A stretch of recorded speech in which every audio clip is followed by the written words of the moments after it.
How's it going? Happy Tuesday, Dieter. That's Hutch. I'm Hutch. Yep, Dieter and Hutch. At some point, this will come across as in any way professional. I'm not sure why we Nope. would start or why we would even aspire to such a thing, but here we are, Tuesday night, June 25th. It's the 25th of June. And guess what? We're still talking about Brandon Aiyuk's stupid little social media. It's so bad, Jake. I'm so sick of this shit. I'm so sick of this shit. And I know. And I think I probably gave him too much leeway last time. I was being a little too deferential. But like him calling a meeting with the 49ers, like, I'm panicking about this. Do you want to meet and clarify things? They're like, sure, we'll tell you what we're offering and you can take it or not. And then he'll go, why don't you respect me? And be like, we love you, but this is what we're offering. Sorry, buddy. This isn't low stakes for anybody involved. And when we're talking about tens of millions of dollars a year, things are going to be a bit more quote unquote personal for Brandon Aiyuk. If you didn't catch it today, the news was that Brandon Aiyuk called a meeting with the 49ers. Apparently this was his idea. And something that I've noted throughout this process is that Brandon Aiyuk is a pretty sharp dude in general. I found him to be witty and insightful. He's quiet, but I have not found that to indicate in any way a lack of intellect. That intellect is not helping him right now, Jake. This is a smarter person and a dumber person would both step away from this situation and let their agents handle it. And Brandon is right in the sweet spot of truly being smart enough to be able to handle this himself, but not being smart enough to know that that's not the way that this should go for his own benefit. So him calling this meeting and then him going on the Instagram, which just put down the phone, buddy. Just put it down. I mean, unless you want to watch Dieter and Hutch, but like with this social media stuff, all this is saying is that, to me, is that this dude is panicking. And I can't blame him. I'd be panicking too, because I am not. This would be way worse if I were in this guy's shoes. But I also don't have the ability to go play for 31 other NFL teams. I don't have 31 other newspapers clamoring at the door or 31 other radio stations coming for me. I'd be freaking out way more than this dude. At the same time, man, this is not a good look for him. And it does not help his negotiating stance. It does not give him any more negotiating power with the San Francisco 49ers. I think they have him right where they want him. Yeah, here is sort of my pitch to Brandon Aiyuk. That's my pitch. Put down the phone, Brand. Put down the phone, Brand. Put down the phone. Because it's the phone that's doing this. It's not like it's the internet.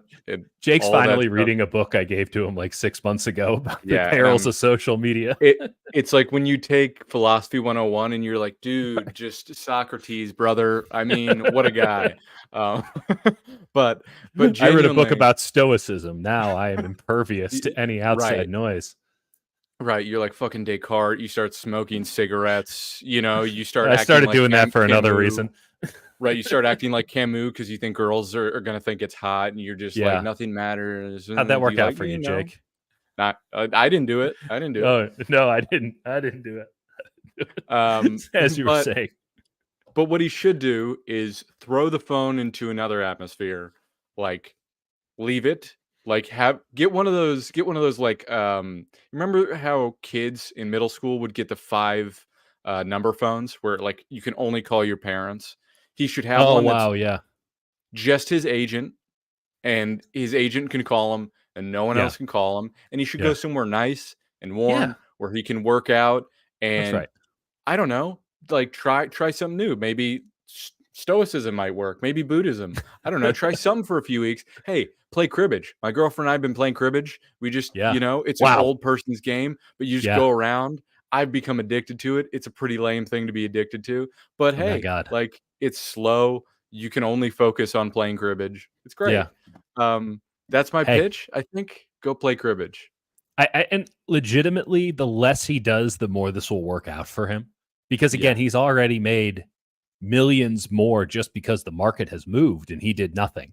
And heed the advice of your experience. Heed that worked out pretty well for you in the past.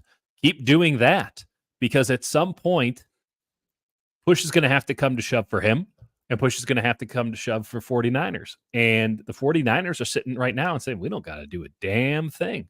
And Brandon Aiyuk is, by sort of doing all this social media stuff, which will have no positive effect. I think that somewhere deep down, there's a belief that it will galvanize the fan base and that it will put pressure on John Lynch and Kyle Shanahan and the 49ers front office to do something. That is the stupidest tactic I've ever heard. It will do none of those things, and all it can do is hurt you. I've never known anyone to win by tweeting or Instagram commenting or TikTok in a video. Never known anyone to win. I do know a lot of people who have lost. I've known a ton of people who have lost. It is basically like 2 people ever have won and 50 million people have lost, if not more. And we're not even talking like small claims court losses. We're talking like lost your job, lost your family.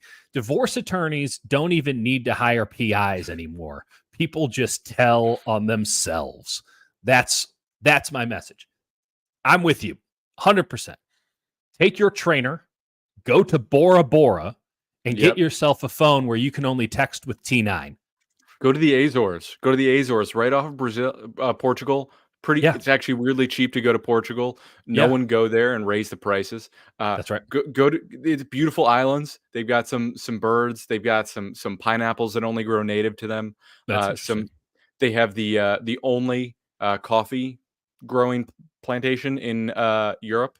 Go to the Azores. I mean, it's like 20 miles off the coast of Morocco, though. It's not really Europe. It's Europe. Okay. I don't like. It does sound lovely. That up. That was disturbing. Listen, we talk about Europe. We should. The time. We're gonna have to clip that and just. That's our reel. That's the best thing we have in the show. Jake and the only reel we've come up with. No. People are still angry about the Javon Baker one, but who will have the last laugh? Them. It's listen, I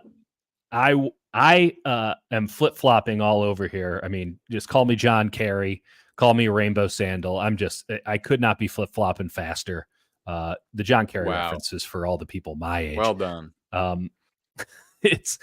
I was of the mindset that Aiyuk and the 49ers, this was a couple of weeks, if not months ago. I was of the mindset that the 49ers and Brandon Aiyuk could get this thing done before training camp or early in training camp. And then a couple of weeks ago, I go, I don't know about that. You sure about that? You sure about that? And I said, no. No, I'm not sure about that. And in fact, this feels like this could drag out for a long time. But everything Brandon Aiyuk has done over the last week or two has given me the indication that, in fact, they will get something done here. I do want to note a couple of things here. One, Brandon Aiyuk responding to news that we all knew. Apparently, it was news to Brandon Aiyuk today, which maybe he had been taking the advice and been off his phone. But Nick Wagner could have told you this weeks ago. I believe John Lynch said it openly in a press conference before the draft. But they shopped Brandon Aiyuk around. I can't believe that that's news to anybody. Clearly not a listener to the Dieter and Hutch podcast or even 49ers Game Day, if we're being honest. But Aiyuk commenting on some bullshit aggregation report about that. They're so bad. It's getting worse by the day. They all follow these aggregators. It's so weird. Well, they don't. It's not as if they're interested in high quality content here. Do you think there's a lot of NFL players that are out here like, man, I could really go for a think piece on the cover 3 defense? Wonder what the Ringer has in store for me today. Oh man, what an incredible deep cut on the Athletic. Like, no, these guys. I was about to say something very mean, but like, this is not highbrow shit. And So yeah, they all follow these aggregators, or more specifically, a bunch of troll people follow the aggregators and then at the players, which is incredible. And that kind of snitching behavior I established long ago while I was active on social media got you immediately blocked. If you were a snitch, you got blocked. It was just, and there was a good stretch there for a while it was the wild, wild west, and like people, athletes and reporters and everyone actually handled their own Twitter account. When they were people out here snitching, they out. Regardless, as I was saying, Brandon Aiyuk responding to a report, but I thought the Niners was never trying to trade me. Okay, I mean, they also don't want him. He is clearly going for something here. What it is, who's to say? I just don't know what his strategy is achieving. Because what happens with stuff like we're this talking about him, right? So what happens? But like people, I think when something doesn't make sense on social media, and you go, okay, people are like, oh, like no, there's a strategy to it, and people are like, okay, so what's the strategy? And you go, no, it's strategy, and you're like, well, like no, explain to me how it benefits. Sounds like the Trump presidency. Right. It's just like no. He knows what he's doing. It's like I'm pretty sure he doesn't think this through. I just don't understand how it benefits him. Because if you're the 49ers and you hear nothing from him, and he's like, no, I'm not taking the offer, I'd be like, shit. Oh, is he serious? Yeah. But you see him posting on all this stuff, but he hasn't actually requested a trade. Like he really doesn't. Right. He's just hanging out with Jaden Daniels, who I think he just hangs out with in general and likes because they're friends from Arizona State. But it's like convenient because it's like, oh, well, then this makes it look. What if we play together? Like, oh, I want to go to Washington. No one wants to go there. Yeah, let's be honest. Yeah. Oh, I know that Dan Snyder doesn't own the team anymore, but that toxicity doesn't just wash out with one. They still have sewage running through the stadium. Like, come on. By the way, it's Commanders Field now. FedEx didn't even want their name on that stadium anymore. It's brutal. Want to also bring up this quote from ESPN former Steeler Ryan Clark, who seems to want to be the NFL's Oprah. That's the only vibe I'm getting off of him right now. This is a bit of a long one, so stick with me. I suppose Brandon Aiyuk had an interview with him and Crowder and whatever. They got their little media thing going down in Miami. When he was sitting with us, he said that he was taking these negotiations personally. The way that they have negotiated with him, the way that they have told him what he's worth, what he's worth, it has touched him. It has affected him. He says he wants to be in San Francisco first, but is comfortable playing elsewhere if that's something that the San Francisco 49ers are willing to do via trade. And I will tell you this, when he sat with us, he did not walk into the room alone. First, it was Brandon Aiyuk. Second, it was Jaden Daniels. I'm not a tea leaf reader, but it seems like Aiyuk wouldn't mind playing in Washington. That is NFL Oprah Ryan Clark. It touched him. It affected him. Real quick, welcome to the big boy table. I honestly, genuinely appreciate the dramatization of that because he could have just left it like, yeah, he was in there with Jane Daniels. I think that's interesting. Interesting. Yeah. Right. And he's like, I'm not a tea. Like it was. You don't get on ESPN without taking a modicum of a take and being able to make it grandiose. Like I listened to Stephen A. Smith try to give a coherent take on Connor McDavid winning the Conn Smythe last night, and it killed me inside. It killed me inside because he didn't know. But to be able to take just a little thing, a little kernel, that's not even a take. It's an take in its infancy. It's a zygote of a take. And to turn it into this magisterial oration is other level. He did not walk into the room alone. First, it was Brandon Aiyuk. What? This is somebody vamping. That's what this is. This is a filibuster. And that's what you have to do to get on ESPN, apparently. And to do that while also referencing your podcast that's separate from ESPN is that's like good work. That's good stuff. Also, what analysis. As a McDavid aside, I start watching 4 games of hockey, and Dieter's been locked in all playoffs all year. I'm like, Yeah. I'm liking, they haven't produced, but I'm liking the Panthers forecheck. That's right. It's good stuff. The Playoff hockey, man. Jake getting into playoff hockey because I basically force fed it to him with just texts of insane tactical breakdowns. Very much made my summer. Listen, I am of the mindset that this gets done. This guy's cracking, and he's under contract. The idea, the way that they have negotiated with him, the way that they have told him why he's worth what he's worth, it has touched him. It has affected him. Buddy, grow up. And if you don't like it and you think that offer's no good, congratulations. Demand a trade, and I think the 49ers might oblige you. They might figure something out for you. So it's your move here, buddy.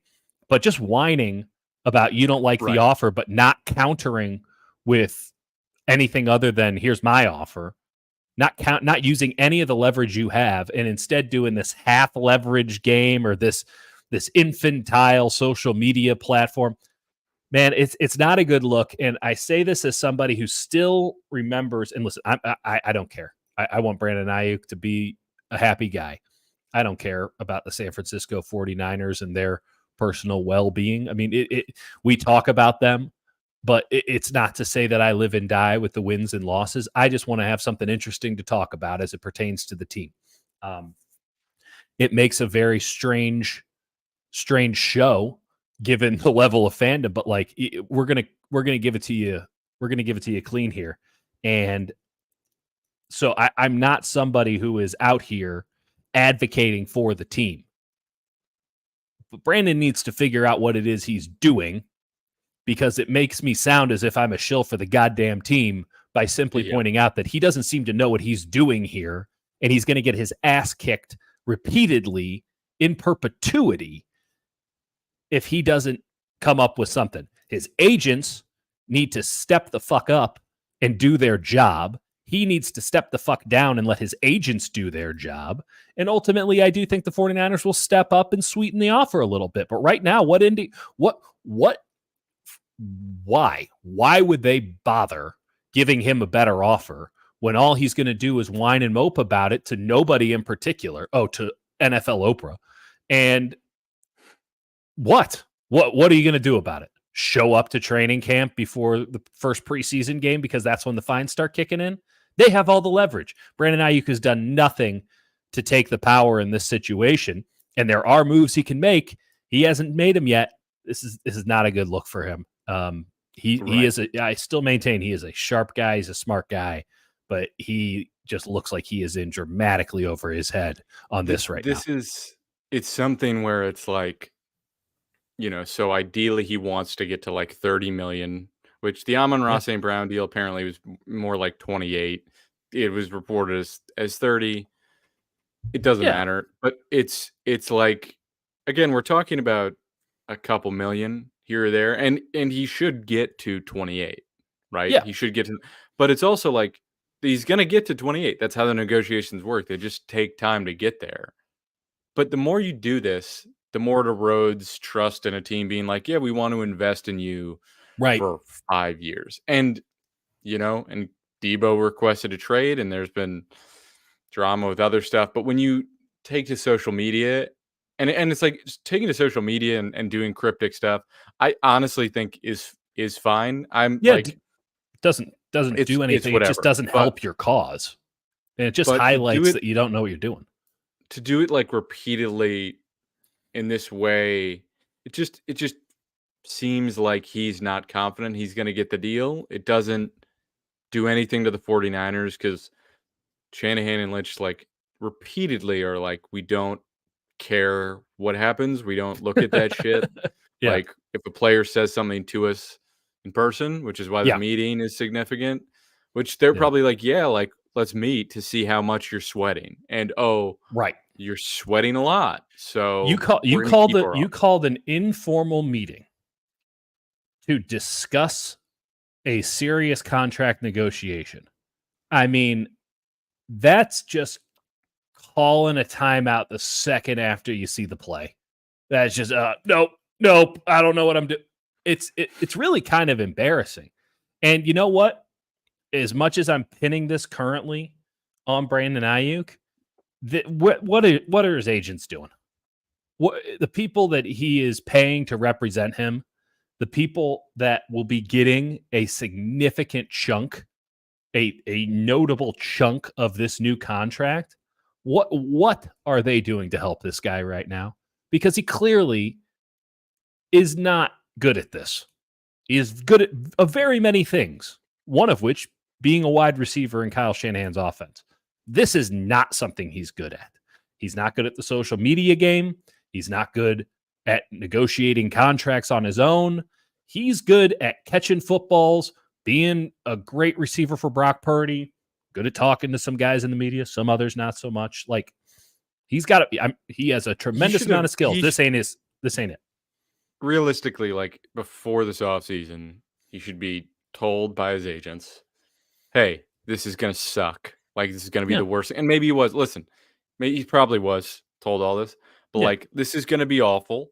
We're going to tell them what we want. They're going to say no. We're going to tell them again. They're going to say no. It's going to linger. It's going to be uncomfortable. It's going to feel personal. And it will be personal to a certain extent. Yeah. And you will be sweating. You'll be stressing. What you need to do is let us do our work, and we will get a deal done for around this number. And if we can't, we will tell you, and we will explore what options we have. Yeah. But trust us, it's going to suck. We're going to get through this. And I'm sure, again, that he's been told that, but not recently enough. It's just not. It's not productive, and I don't know. It's like uncomfortable to, see it. Yeah. Okay. So let's leave it at that. Let's go into the comments here a little bit. This is a good point by Thomas Pfeiffer. Bottom line is he is under contract, and that leads us to, the main point, which is 49ers hold all the chips here. Now, again, there are moves that Brandon Aiyuk can make that can put some of those chips, or at least, put some more chips in the game. And maybe, it doesn't take anything away from the 49ers, but dilutes the pot a bit. And one of those, and by the way, the playbook, pretty clear. It's exactly what Deebo Samuel did a couple years ago. Act like you're totally offended by every offer. Act a fool on social media. Do all this stuff. Flirt with other teams. All these things. And I feel like Aiyuk is trying to do that and just not doing it well enough. But the most important one is say, I want to be traded. You need to trade me. Right. Because now, if you think that, if at any point you think that the 49ers can be swayed by public perception, that's one inference. And that inference is generally incorrect. They are very insular there. But if you have 31 other teams who are now in the ball game because there's been a public trade demand, if you have 31 other fan bases that are getting after their general managers, like their sports talk radio who station, seem to be diluted into, like they are. If you see with Steelers fans, they are like so confident that Aiyuk and Deebo, they're like, they're coming. We're getting someone. I mean, they'll get them once they're good and dead. Like, there's no nice way of putting that. Like the idea that the 49ers would give some sort of prime Deebo Samuel or prime Brandon Aiyuk to the Pittsburgh Steelers seems ludicrous. And by the way, if the 49ers were to trade Brandon Aiyuk, which I know they have no interest in doing at any reasonable rate, the non-reasonable rate, they'll do it. And the non-reasonable rate is like the Ricky Williams trade. Like, right. You better pony the fuck up. I mean, you're going to be ponying up year after year. Give us 2 1s, a 3. I think it's even more than that. I mean, they gave up 3 first-round picks for Trey fucking Lance. We're talking same ball game. And listen, I think the 49ers might be well served to see if somebody is interested in giving up that kind of a haul even today. But ultimately, if the Niners wanted to trade Brandon Aiyuk, they would have done it before the draft, which we knew and talked about. Apparently, Brandon Aiyuk found out about it today. So it's a tough break. And put down the phone. Everything will work out for him. And just to close this, what'll end up happening, he will, in my view, sign a monstrous contract for probably $28 million a year. And what'll happen will people be like, they'll point to people like us who'll be like, you weren't handling that right. And it's like, well, you weren't. And you got your money. Yeah. But negotiations take time. But it didn't help. Like, it didn't move stuff along. And it should be noted that the Deebo Samuel stuff, while it was effective, or maybe it was all just window dressing and it would have happened that way regardless, impossible for us to say from our vantage, but it doesn't help your relationship. You sign a new contract, and the 49ers have been looking towards the end of that contract since he signed it. It does not foster goodwill. It's a marriage that's not exactly on strong footing to start. So if anything gets rocky at any point, it's just going to fall apart. And Brandon Aiyuk and Deebo Samuel are very different people, and they're very different players. And they're ultimately handling this differently. I just think Brandon's not very good at doing the Deebo Samuel game plan. He doesn't have enough personality, doesn't have enough charisma to pull off a lot of those moves of a diva wide receiver. And so he's kind of going through the motions of being a diva. Buddy, just be yourself, and it will work out for you. In the meantime, bad looks. Let's stay on the 49ers here. There are, Bleacher Report, which we all know does, you want to talk about highbrow work, Bleacher Report. They had a Bleacher Report settlement in the mail. Yeah, I saw that too. Hey, they leaked all your information. It's like, how'd you get this email? Don't ask how we got this email. They had some possible guys that we might know who could be cut in the preseason before the season starts. And I'll just run through the names here real quick. The four that interested me: Juju Smith-Schuster out of New England. Obviously hasn't been ideal for Juju in New England. Now they're going to Drake May. And they brought in some wide receiver talent. They got a new offense. Juju might be on the skids there. We got Peyton Turner, a defensive end for the Saints, who just has not played, but he's 25 years old. He's a former first-round pick, 6'6", 270 pounds. Khalil Herbert, the running back in Chicago, who has always been foreseen as the number one and never actually taken the number one job in Chicago. Now he might not have a job in Chicago. And John Mechie, the former Alabama wide receiver, who, of course, beat leukemia, but could not beat the Texans' depth chart last year, only 16 catches and 158 yards. Any of those names interest you for the 49ers, given what we know about the Niners roster, and just presuming that all these guys are made available as Bleacher Report predicts or insinuates? Yeah. I mean, listen, as much as they love one stand out? Last two, Milano, I didn't even mention Milano. Milano, one of the linebacker, Buffalo. I didn't put him on. I didn't delineate it from the list. I found the reasoning to be weak. Yeah. I'm with you. I think Buffalo. Sean McDermott's going to get rid of one of his best defenders on a team that doesn't have a good defense. But it doesn't. I would take him. Yeah. The one that's logical, like Mechie. 49ers don't need. They could use a 6 wide receiver, but like Mechie at Alabama just fucking produced, man. Yeah. He was Jameson Williams before Jameson Williams. Yeah. I just loved, and it was always like, there were these hyped up other prospects who panned out at wide receiver, but Mechie was the guy who, he was fed in that offense. He was always making monster catches. And so whenever I think of him, he missed his rookie year with leukemia. Yeah. So if they cut him, again, I don't know where this list is really coming from, but asses. John Mechie's a guy I'd love.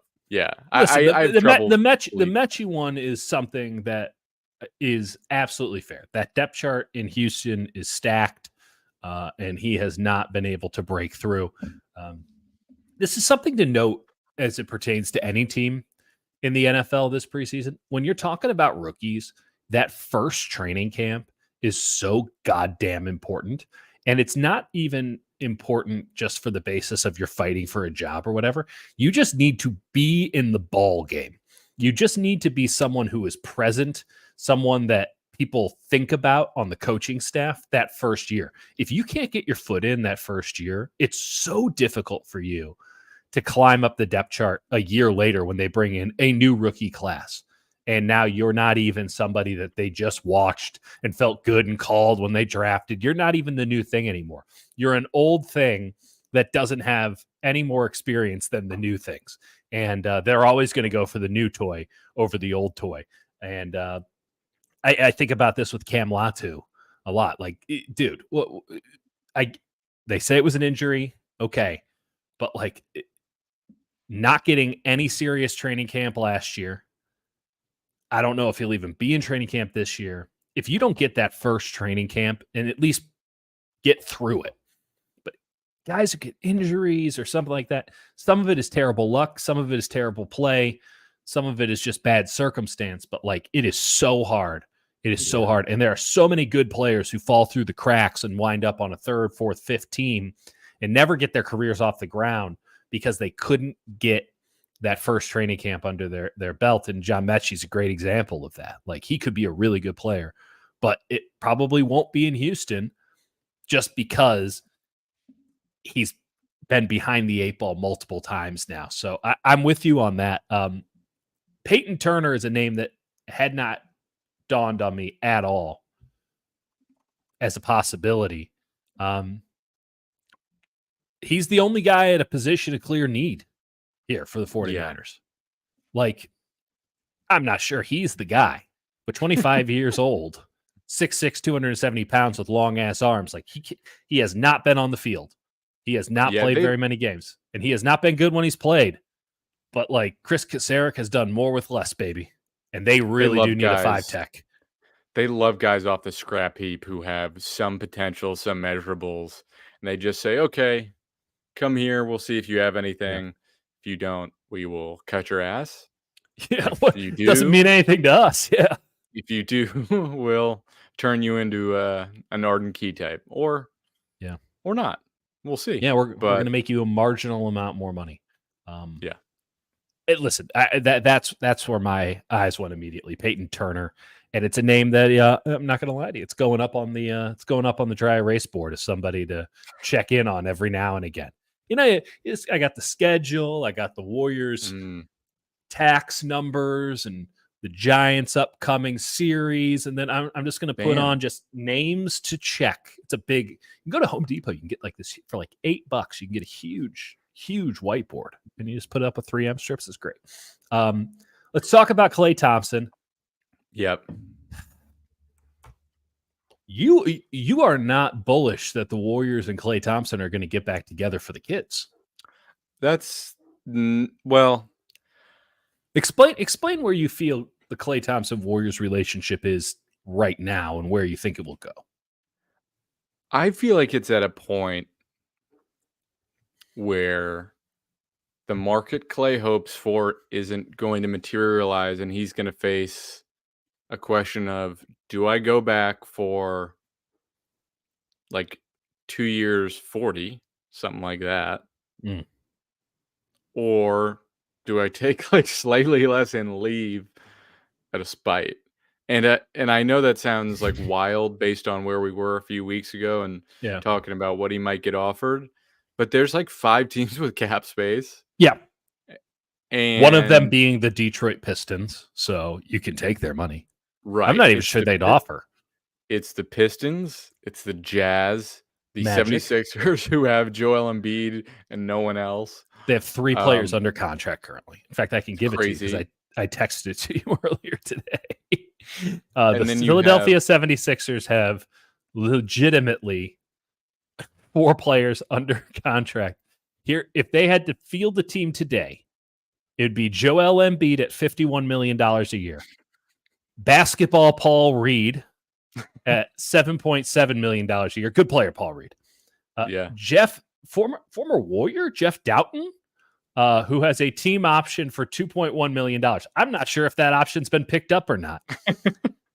And then Ricky Council IV, who I didn't know was a person.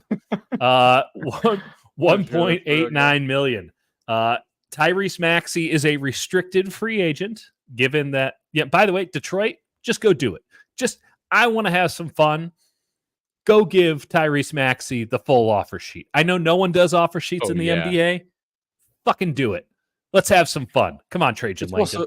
It's also like, why isn't there more of that? Of just like, you want this player, pay him the most, because we have no one. We have a dog shit team. Yeah. And we're gonna pay him the max. So if you don't want to, we happily will. Listen, if I'm the Detroit, I'm the Detroit Pistons. Like, it's not. What's the counter argument for not doing this? Oh, we need to maintain our relationships in the league. For what? So you can keep losing? Like, you know what would help your team a lot more than all these relationships, which have led you nowhere but to the bottom? Having Tyrese Maxey, who's a really good basketball player and has scored 50 points multiple times. I think the team. There's another team in there too. Orlando's in there at about. Orlando needs to actually do a little bit of manipulation to give Klay what he would want, but and apparently they have not been hot on the trail as it was once suspected. So you've got Orlando, the Thunder, 76ers, maybe the Jazz say we want an asset. It doesn't align with what the Jazz want. It doesn't align with the Pistons. Does Klay want to go play in Utah? I don't think so. I mean, that's the other ball game too. Like, everyone goes, oh, Oklahoma City and Klay. First off, Oklahoma City, if they're going to spend money on anything, they're going to go spend it on a center. They're going to go get somebody who can help out Chet Holmgren. They want Hartenstein. Yeah, with a little bit more heft. Hartenstein would be great for them, and they have the money to do that. They also don't have to do anything because they have so many draft picks and so much talent and now cap space. They can legitimately just go take someone off another team. They can just say, hey, this player that is begrudgingly playing for you, or, you want to get rid of, hey, Kevin Durant, you know how things ain't working out in Phoenix? That's what the Rockets are apparently doing.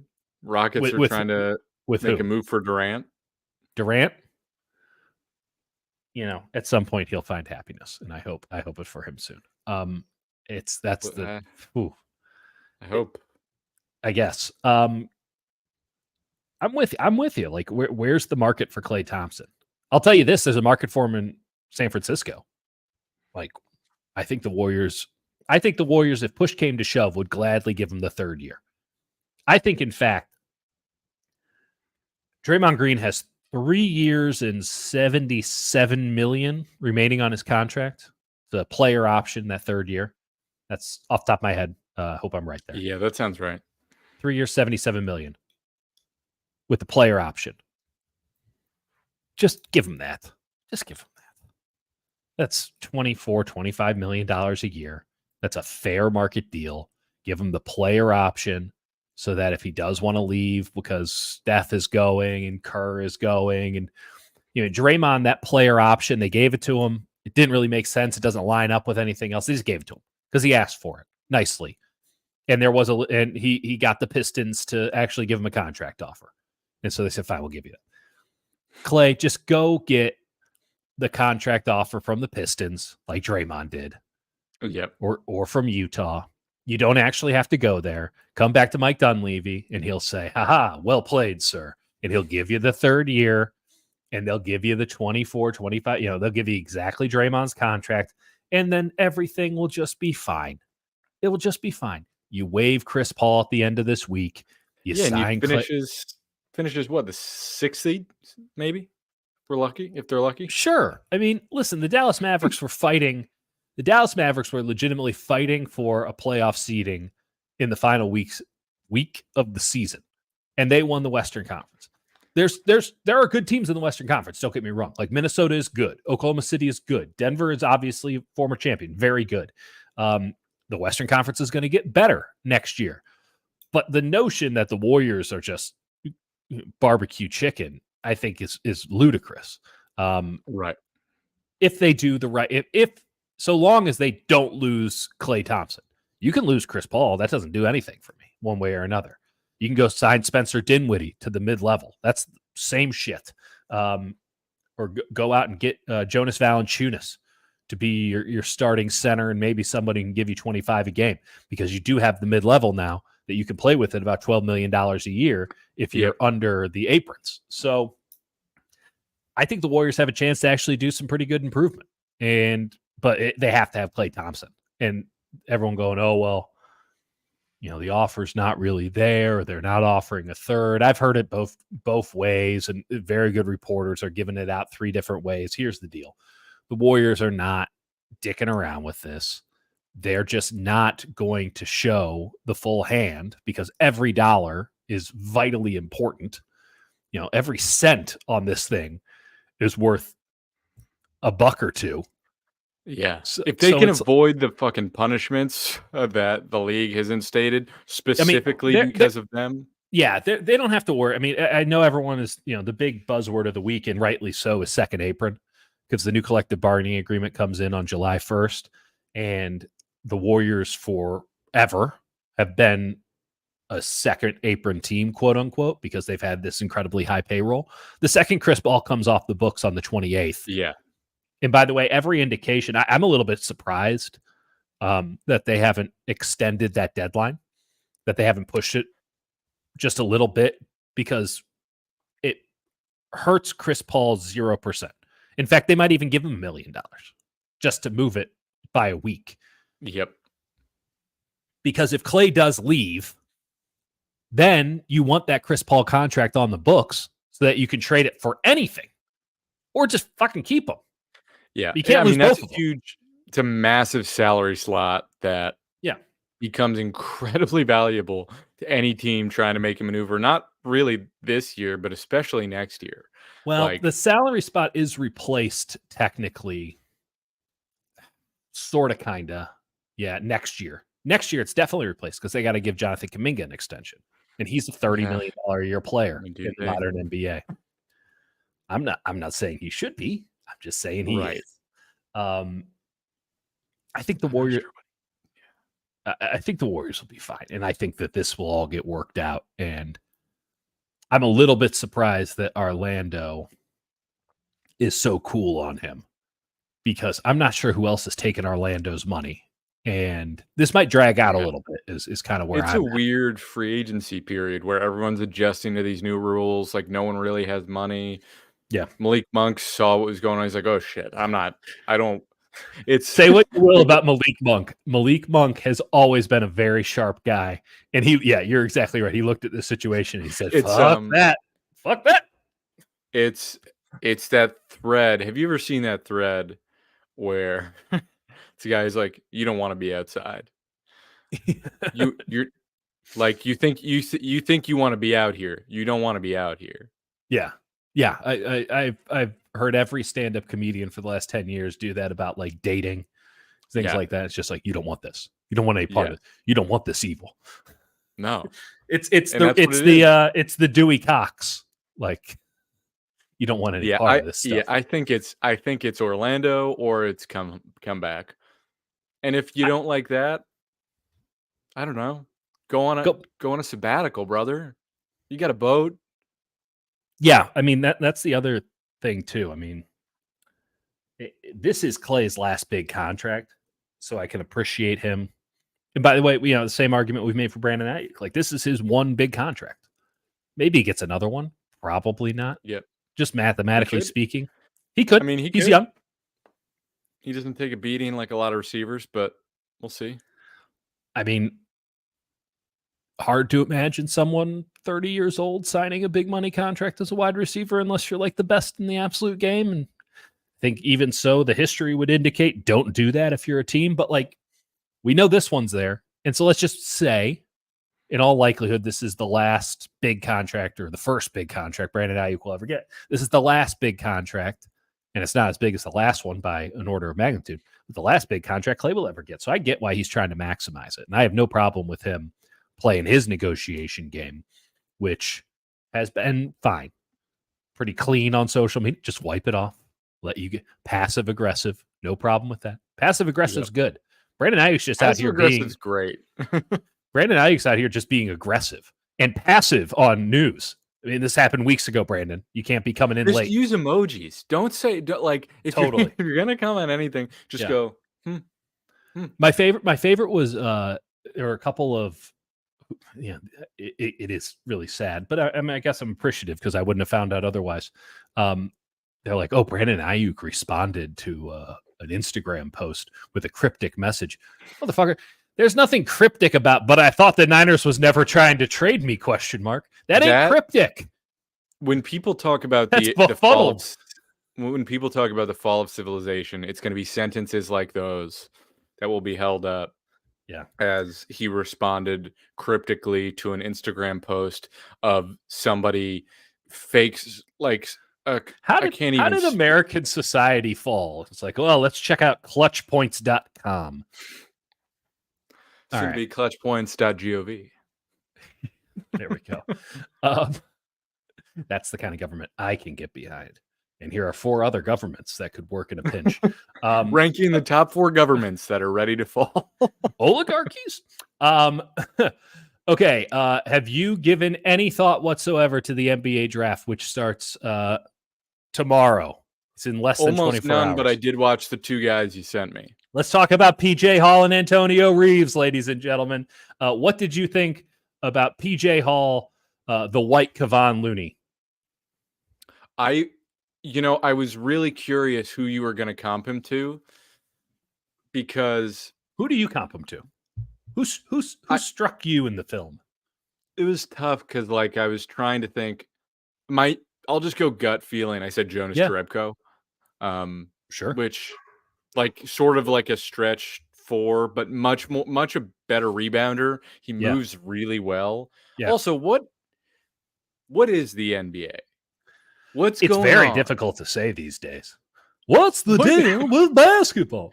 Because there's guys like these where I'm like, this looks like an immediate player on a team. This guy looks like he can play basketball. And he might just go undrafted.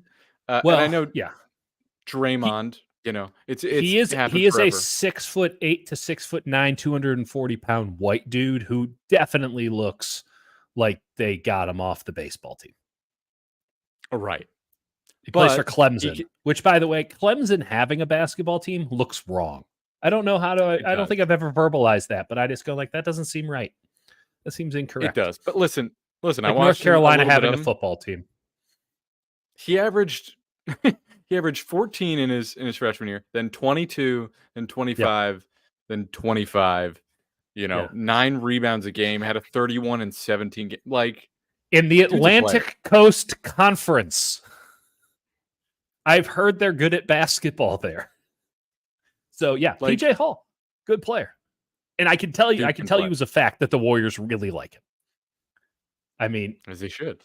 If you watch that guy and you don't get the Steve Kerr Spidey sense, I can't help you. That's one thing they sneaky missed, where Saric was good for in certain stretches, and then he fell out of the rotation because he wasn't really doing. He was horrible on defense, and he couldn't shoot. Yeah, they've always needed a second unit, sort of stretch 4 who can hit a mid range occasionally, maybe hit a corner 3, get 3 rebounds a game, 1 offensive rebound. They've been chasing that Mo Spates high for years. They've been chasing that Mo Spates. And that's I want that David West in their life. Ooh. Maybe PJ Hall's David West. David West was a hell of a player at Xavier. David West is way too yoked to get comped by PJ Hall. That's fair. But PJ Hall, I'll say, when you watch him, you go, motherfucker, strong. Doesn't look it. but he's just throwing dudes around. The guy that I think they should take, I haven't changed my opinion at all. It's been a month on Antonio Reeves, a wing out of Kentucky. Let me be very clear about this. Antonio Reeves is 24 years old. He cannot play a single lick of defense. He is a complete liability on that side of the court. On the other hand, that motherfucker gets buckets. That dude can score at all three levels. And he, as the kids would say, or maybe this is not even kids anymore, but he's smooth with it. He is. They don't. Let me just be clear. They don't say that. The kids are not saying that. Okay. Well, I forgive me for impugning the good name of the kids. Did they say impugn too? Do the kids say impugn? The kids are the kids, the TikTok generation saying impugning. Their vocabulary is off the charts. Yeah, kids on TikTok today just speak like English barristers in court. Exactly. What did you think of Antonio Reeves? My comp for him, I want to know who you comped first, but I have one comp for him because I was thinking about it.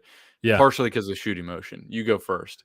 Ooh, off the shooting motion, I'm interested to see who you say. My comp is very specific, and it's not a fair comp to his game, but it's a comp to my predicted output for him when he comes to the Warriors. This guy's a Jordan Poole replacement. And you can go, well, dude, they got rid of Jordan Poole because Jordan Poole really sucked. You know what that team could have used a little bit of last year? Jordan Poole without all the Jordan Poole. They could have used a guy like what the Warriors wouldn't have done to have Malik Monk on their basketball team. I mean, Emmanuel Quickley is a great shot too. I mean, that's a great shout. What they wouldn't have done to have just somebody who can come off the bench, give you nothing on defense. I mean, just embarrass himself on that end of the court, but just drop in 12 points before you knew it. Basically just say, you are offense now. And that guy being like, hell yeah, brother, let's do this thing. That's they need a little bit of that. And if you're picking at 52, one, an incredible advantage under the new CBA. You can sign these guys to 4-year deals without having to touch any of the exceptions. Basically, it's free real estate now. Second round picks are free. So there's a reason that all the good teams this past trading deadline are like, no, we'll take your seconds. We'll take your seconds. If you are a team that's going to operate in the luxury tax at any point, you want all the seconds. Yep. And Oklahoma City is sitting there and they're like, we have 46 seconds over the next 5 drafts. And that I don't even think is hyperbole. I think it's somewhere in the 30s. It's insane. They've been the amount of trades that are just 5 second-round picks. My comp for Antonio Reeves is Tim Hardaway Jr.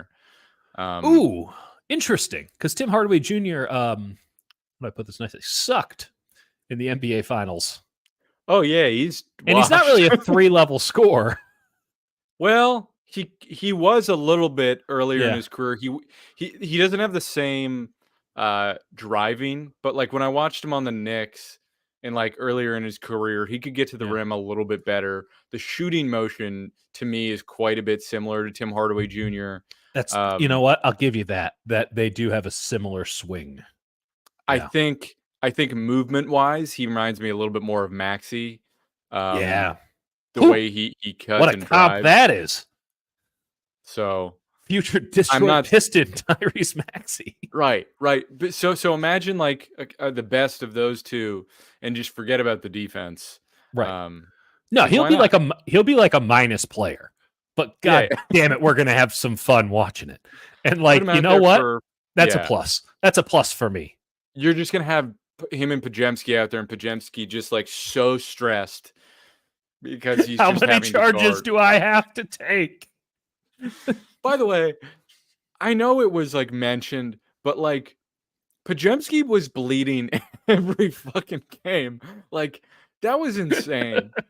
Like because I know he was taking a lot of charges, but just in general, he was, and it wasn't like one of those things where he like kind of flopped. It's like no, he was getting an elbow to the goddamn temple every game, and then he would just get up like that. That deserves a little bit more respect. I mean, that's pretty good. That's pretty good. At 52, the other big bonus is that like you don't have to worry about anything they can't do. Like, sorry, like you said it's the like other big bonus as if there was like a hidden Sabonis no, brother. no, like legitimately, like it's like they're 52. Like if this doesn't work, whatever. Like Right. it's like, hey, what can they do? It's like, well, the guy could score in bunches at all three levels. And it's like, shit, bring him on. Yeah. That's awesome. There's a lot of guys who get drafted, and it's like, well, they can't shoot a lick, but you know, they can stay in front of their guy, and it's like, congratulations, you're now a member of the Minnesota Timberwolves. Right. I just 52. Remember, you don't have remember to worry Eric about it. Pascal? I do remember Eric Pascal. Yeah, I came across a video of Eric Pascal recently, and Oh god, it's not looking so hot. In another league, I think I saw the same one. I don't think he's in another league. It's damn. He's I liked him. He's on a destination to destination big and tall. Let's put it that way. And I don't think it's the tall part. He got. Yeah, it was. I got it. What I'm saying is, he looked. I hate to. Looking a little hefty. Hope he's doing better. It's a tough scene, man. As we talk about with offensive linemen all the time, kind of go one of two ways. Fair with Eric Pascal, he was just holding it back. And finally, they broke through the doors. God bless him. Okay, the Knicks did a thing. By the way, I gotta say this: I get a lot of emails. Like way too many emails. It takes up a lot of my time.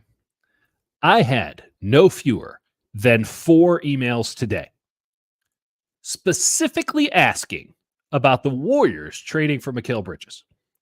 And I gave one thoughtful answer and then copied and pasted that into the other 3 emails. Because I do reply to every email, which is why I keep getting so much. I know I should just, it's my fault.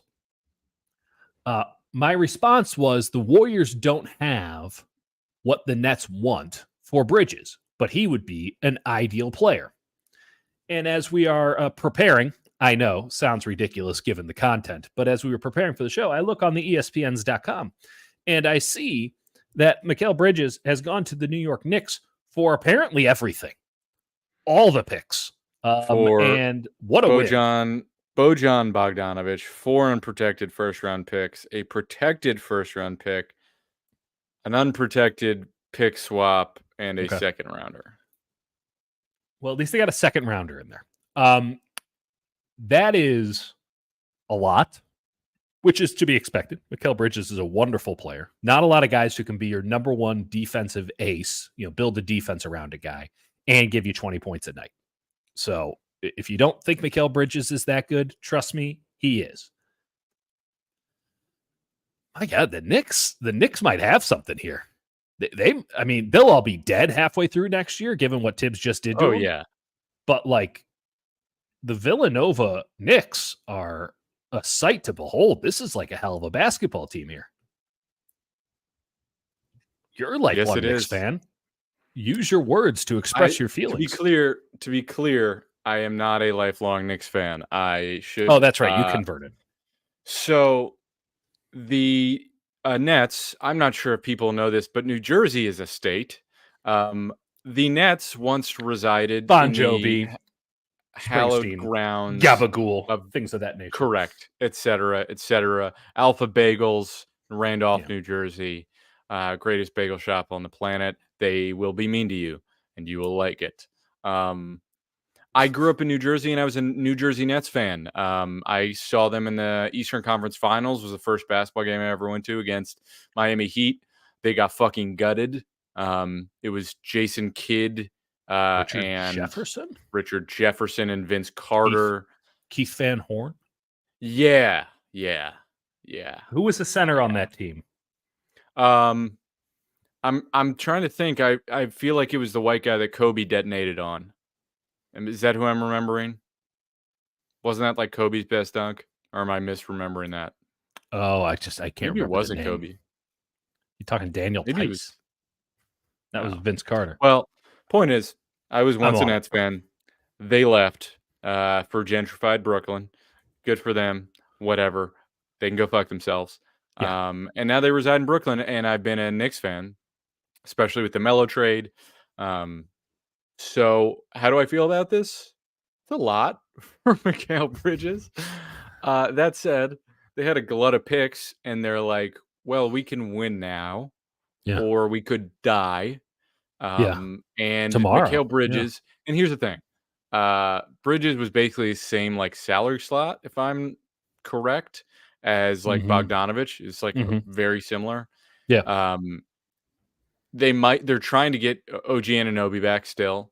But Anunoby can be counted on for about 50 games and will probably miss at some point in the playoffs. Bridges hasn't missed a game since high school, as far as I'm aware. Puts up 24 and 4, plays solid defense. Just a more than solid. That dude's incredible on defense. Very, very good player on both ends. And wings win championships.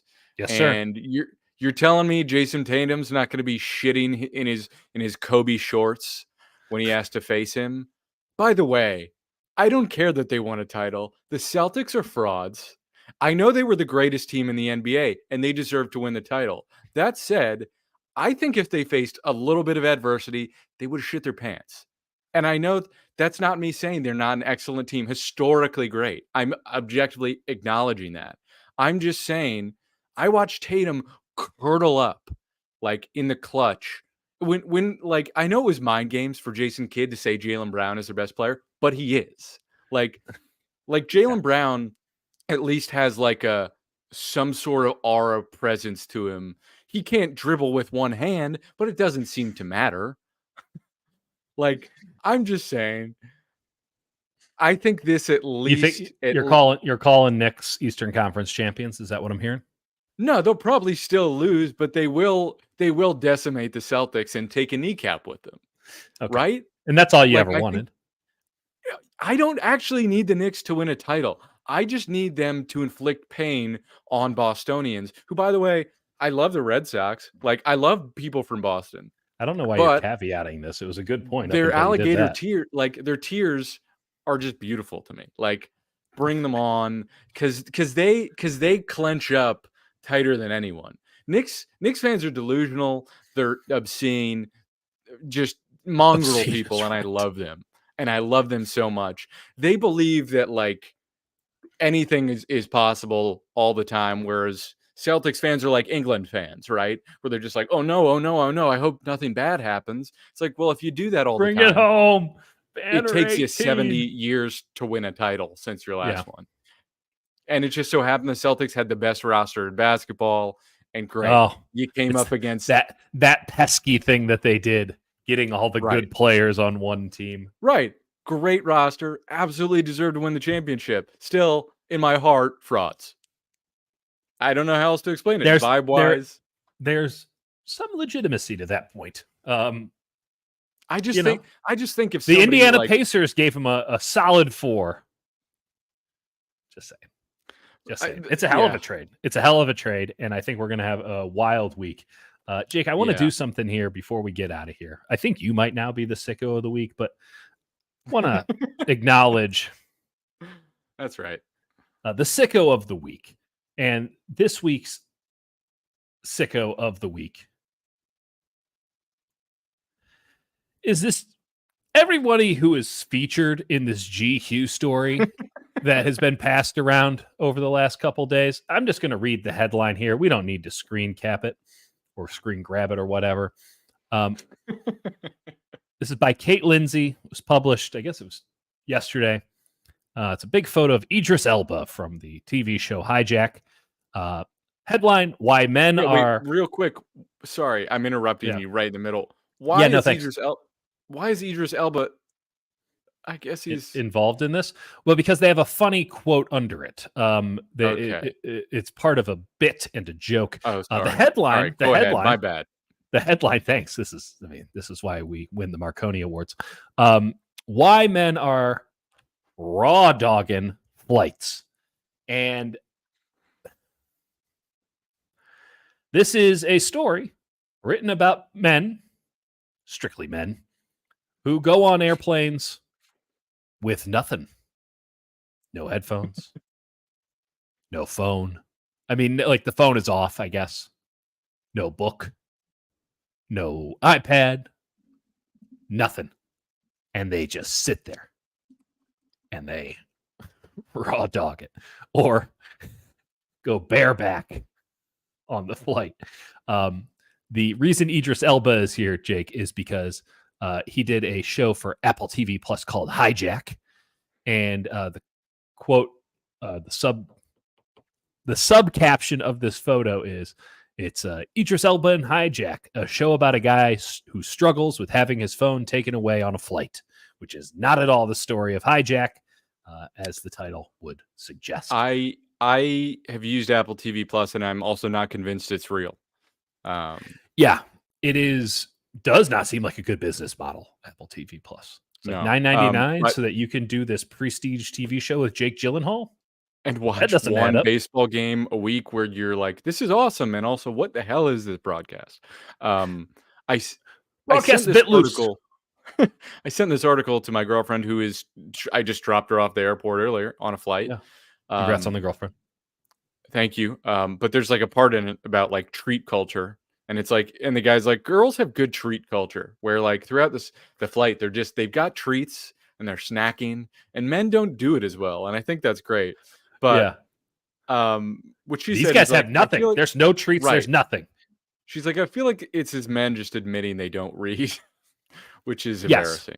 Yes. Listen, I think that there is something to be said for the constant spiking of dopamine in our brains, and that's probably not good for us, that we're probably all way overstimulated, and that we all just need a little alone time. I'll tell you something that's helped with that for me. Get yourself a kid. You will beg for silence. I thought you were going to say ketamine, but that's better. Oh God. What I wouldn't give for, I used to make fun of Zach Lowe from the Low Post podcast, who is a lovely guy and a brilliant reporter and has been nothing but kind and generous and great guy. Blast to be around. He's a great guy. But he has a bit. I don't even know if it was a bit, but it became a bit about how he had one beer waiting for him in the fridge. And it became sort of a joke at Zach's expense that like, hey, free agency's over. Everyone show your one beer. What's your one beer in the fridge? Jake, what I wouldn't give for one fucking beer right now. What your whole world just is upended. And so while all of these gentlemen featured, gentlemen is a strong word, all of these scoundrels featured here in this GQ story about raw dog in a flight. Barebacking.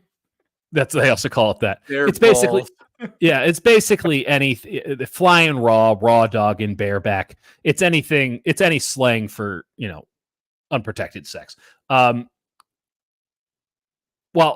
all of this makes them our sickos of the week, it at the same time just sounds like a goddamn delight as the father of a toddler. What I wouldn't give for 5 uninterrupted hours of silence and just nothing, just being able to do nothing. I get 45 minutes a night to watch one episode of Breaking Bad. Every other minute is completely scheduled. Not by anybody, just this shit's got to get done.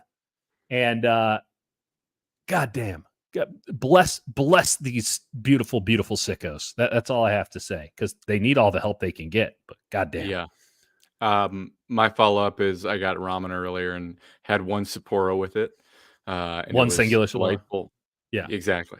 And I'm not opposed to one beer as it pertains to like one beer with a meal. That makes sense. That's right. But just one beer alone. Just one beer. Oh, I'm going to have one, like, hey, you gotta have two. You gotta have time to let loose. Where's my one beer? One's just going to give you a headache and make you a little sleepy. You gotta have two. There's literally, you might as well have a non-alcoholic beer if you're having one. Like legitimately, you'll sleep better. As as far as raw dogging flights goes, Yeah. Have you ever even come close to doing this? I'm the opposite. I think you should be intoxicated on most flights. Not on most. It depends on the circumstances, but like a Xanax is the best thing in the world for a flight because you just get tired Gone. and You're gone. relaxed, Yeah. and you just zonk out. And like taking one, if you're like took one like going to like Spain over the summer, Yeah. a couple summers ago. It Is was this great. not summer? Yeah. I don't know what year it is. That sounds incredible. I am 6'9". Gotta be careful with drinking though. And 300 pounds. There will be no sleeping on airplanes for me. So you're going to need a lot. You're going to need elephant tranquilizer to take my ass down. I stopped drinking on planes. Yep. You're already dehydrated enough, man. And trust me, drinking ain't going to help whatever's going on on that plane. I'll say this. I mean, this is again a point of when you have children, you will understand. And those of us in the audience with children, you know,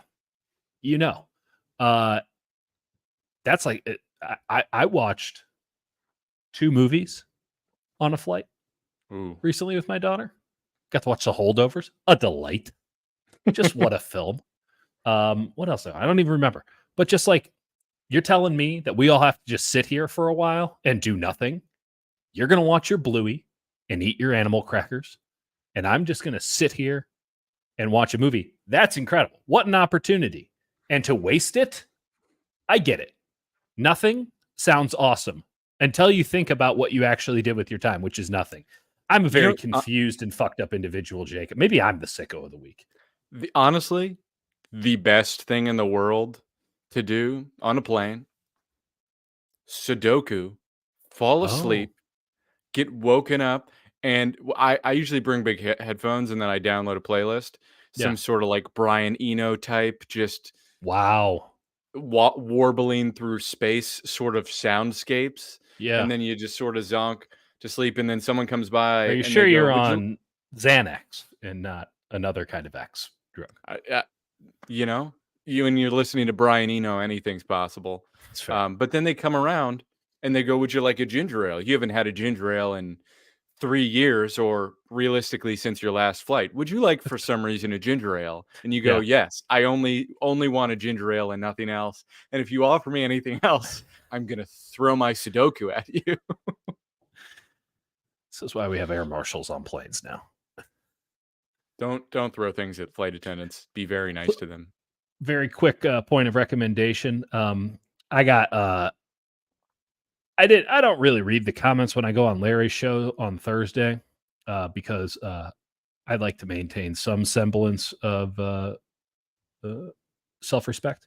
So I avoid those. But I have heard through the grapevine that I was getting absolutely roasted because I had the audacity to enjoy Coca-Cola Zero as a drink. One, I will make no apologies. That is my favorite drink. And here, let me give you a little tip if you're out there and you enjoy canned soda beverages and you're on, say, a Southwest flight. You don't need their ice or their cup. They just have a bunch of cans. And all you have to do is say, I just like the can. Because that cup, there's nothing in there. They're giving you like 3 ounces. That's how they're getting away with it. You say, I would like a Coke Zero, just the can. And they will bring it to you. And then another tip, as I've been on a lot of airplanes in my day. This will be my last tip, and then we will leave, I promise. You cannot believe how little cleaning happens on these airplanes in between. They all pretended for a minute during COVID that they were actually cleaning these planes. Those planes are never cleaned. And I have seen, when I say some shit, I mean it literally, on these planes. If you do not get onto an airplane, I don't have one immediately available to me, but they make packets of Purell wipes or Clorox wipes, something like that, just kind of like a thin package, or hand sanitizer spray and some sort of a napkin. If you don't wipe everything down, you're going to die. That's why you're getting sick on airplanes. Okay? That's why you're getting sick on airplanes. Because people are bringing their service Shetland pony, real thing, onto the plane, and it's taking a giant dump. Spray down everything on the airplane. Spray it down. What's it going to hurt? It gives you something to do. Now you're not raw dogging it anymore. Gives you something to do. And at least, hey, you ain't going to get food poisoning because, you're pink eye because you rubbed your eye while going to sleep. You can also just wipe down that can with those same wipes or this same thing. If you're feeling like, I don't know where that can's been, I don't want to put my lips on that can. They don't really have straws on airplanes. One, you bring your own straw. They just pick one up from the subway. Or two, just spray it down. So that's where I'm at. Or you go the full opposite direction, just start licking it. Licking the seat, licking the tray table. Yeah. Just eat up those germs. I think that's going to do it for us. As our next thing we'll be covering is CONCACAF and CONMEBOL soccer, which are all 1-0 games in which the firstborn child of every professional soccer player has to be sacrificed in order to advance to the next round. And the Euros. The Euros. I believe the leading score. I believe the leading score at the Euros is Otto goal, which is German for own goal. And my God, Copa America has been ugly. But Christian Pulisic had a lovely goal, though. He did. If Tim Weah can learn to stop shooting the ball on his crosses, why is he doing that? Why does he kick it so hard? Jake, we will legitimately break down the USMNT in the next episode because it's not like the Warriors are going to have 5 days of incredibly active movements and that the Sharks aren't going to set the course of their future. And Brandon Aiyuk will probably, do something else stupid on the internet. But until then, thanks for being sickos. Thank you. Thank you all.